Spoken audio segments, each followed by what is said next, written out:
1% आंसू, 99% फीलिंग्स। वो जो बातें मैं कह ना सकी। कभी सोचा है आंखों में छुपे दर्द को कैसे बयां करें? ये कहानी है मेरी रूहाना की, जिसमें प्यार भी है, धोखा भी, और सबसे बड़ा सब्र और इम्तिहान भी। क्या आप तैयार हैं सुनने के लिए? तो चलिए शुरू करते हैं। लोग कहते हैं कि कुछ लोग पैदा ही मुस्कुराने के लिए होते हैं, और शायद मैं भी उन्हीं में से एक थी। हर सुबह मेरी आंखें अलार्म से नहीं, उम्मीदों से खुलती थी। हर दिन जैसे एक नई कहानी होती थी, हंसी मस्ती और ढेर सारे ख्वाब। मैं रूहाना हूँ, थोड़ा ज्यादा बोलने वाली, थोड़ा कम सोचने वाली, और प्यार शायद बहुत जल्दी कर बैठने वाली। मुझे फूलों से प्यार नहीं था, पर किसी के मुस्कुराने से दिल खुश हो जाता था। मैं अपनी छोटी छोटी दुनिया में बहुत खुश थी, जब तक वो नहीं आया, देव।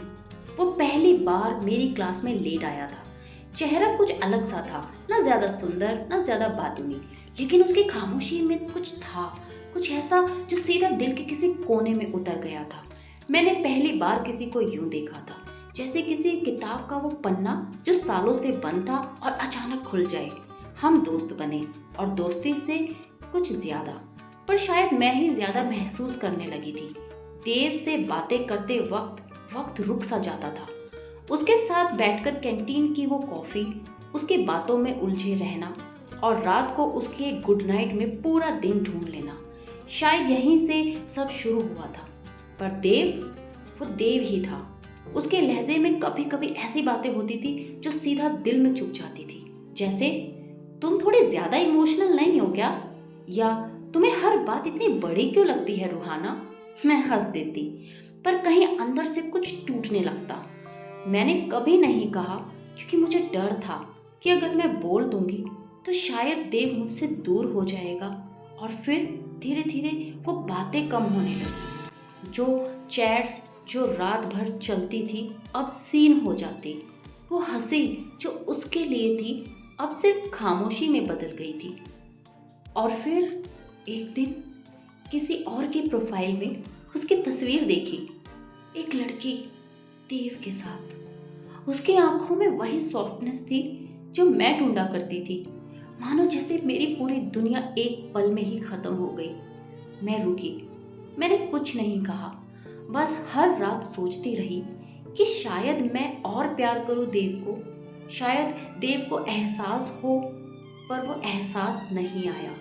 देव बदलता गया और मैं टूटती गई। हाँ, मेरी आंखों में आंसू थे, पर बस 1%, लेकिन 99% बाकी वो सारी फीलिंग्स थी जो किसी को कभी बता नहीं पाई। क्या आप भी कभी इतना टूटे हैं कि टूटने की आवाज सिर्फ आपको सुनाई दी हो?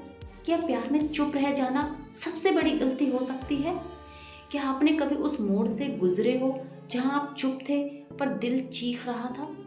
प्यार जब खामोशी में ढलने लगे ना, तो समझ लो कोई तीसरा आ चुका है। देव अब पहले जैसा नहीं रहा था। जो लड़का हर बात पर तू ही है रूहाना कहा करता था, अब मैं थोड़ा बिजी हूँ कहकर निकल जाता था। वो मैसेजेस जो कभी घंटों की बातों से भरे होते थे, अब सिर्फ या ओके में बदल चुके थे। पहले जो हर रोज मेरी मुस्कान की वजह बनता था, अब खुद एक अनजाना सवाल बन गया था। मैं सवाल नहीं करती थी क्योंकि जवाबों से डर लगने लगा था, लेकिन फिर एक दिन उसके मोबाइल पर एक नाम चमका, वानी, और साथ में एक गुलाबी दिल। मेरे हाथ से चाय की प्याली गिरते गिरते बची। मैंने मुस्कुराकर पूछा, कौन है? वो बोला, oh, she is just a friend. पर उस जस्ट में बहुत कुछ छिपा था। मुझे शक था, पर फिर भी मैंने खुद को समझाया, शायद कुछ नहीं होगा, शायद मैं ही कुछ ज्यादा सोच रही हूँ। पर शक जब महसूस में बदलता है तो फिर कोई सबूत चाहिए ही नहीं होता। फिर एक दिन वानी की स्टोरी आई, वही हिल कैफे, वही कैपेचिनो एंड बैकग्राउंड जो देव ने कहा था कि वो अकेले एक्सप्लोर कर रहा है। लेकिन उस फ्रेम में देव था, और वानी की आंखों में देव की परछाई साफ दिख रही थी। मैंने कुछ नहीं कहा, क्योंकि मुझे लगा शायद देव खुद लौट आएगा। शायद अगर मैं थोड़ा और प्यार दिखाऊं, थोड़ा और ख्याल रखूं, तो वो खुद वानी को छोड़ देगा। लेकिन मुझे नहीं पता था, कभी कभी प्यार इतना भी कमजोर हो सकता है कि वो इंसान को खुद से भी अजनबी बना देता है। देव अब सिर्फ देव नहीं था, वो वाणी का हो चुका था और मैं उसकी यादों में भी कहीं नहीं थी। क्या आप भी कभी उस मोड़ से गुजरे हैं जहां आप चुप थे पर दिल चीख रहा था?